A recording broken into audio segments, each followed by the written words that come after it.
Are you trying to close on a home and it's not complete, and yet the builder or the seller wants you to close? We're seeing this a lot. What should you do? Is that something you should do? I'll tell you.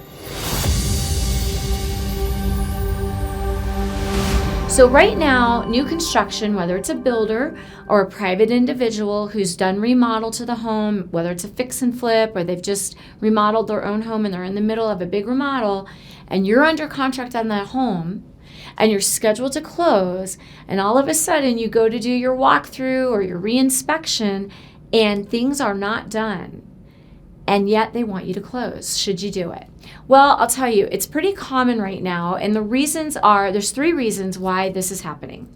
The first reason is that the good old supply chain, we've been hearing this now for quite a while, but, just products aren't coming in. So sometimes, part of the cabinets are in, but the other part hasn't come in, or the appliances aren't in, or the garage door isn't in, or the front door isn't in, or whatever it is.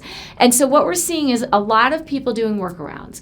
A lot of builders are putting a different front door on just to close, and then they'll replace it when the other door comes in, or putting in replacement lower grade appliances until the appliances come in, or whatever it may be, just so that you can get your CO, certificate of occupancy, meaning the home is complete enough to live in, and you can close on your home.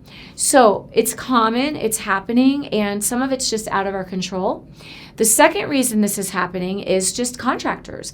They're harder to find, it's harder to get labor, things are taking longer, and so that is therefore causing like a backlog in work and things being done on time.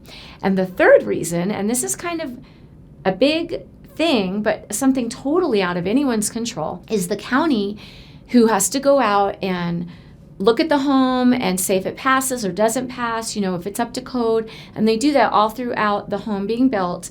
A lot of times these final inspections, they're not happening in time, or they're coming in at the last minute and then they have a few things they want done, which is delaying the ability to get the CO, or maybe they issue a temporary CO, but the builder has the home done enough to be able to close. So we're seeing that a lot, and people are still closing. You just want to make sure that the home is habitable, that it's passed all the things that it needs to be able to live in it, and that there's something in writing between you as the buyer and the builder or seller, whatever it is, and that your realtor has helped put this together so you're protected, and we know these things will happen when and if those come in. Not if, when. We know they'll come in, but when they come in. So it's common, not something to be too freaked out about, but it is happening, and it's happening more and more, and we're having to deal with it a lot. So if you have questions on this, if you find yourself in this position, give us a call. We'd love to help you, talk you through it. Obviously, if you're our client, we're talking all the way through the process and you know what's happening. But I do get a lot of calls from realtors and clients who, for whatever reason, they're not our client, but they see my videos and they have questions, and we love to answer those. So give me a call if you have a question, DM, send a message, whatever it is, email, text, and I'd love to answer your questions. Michelle Oddo, the Oddo Group, Illuminate Home Loans.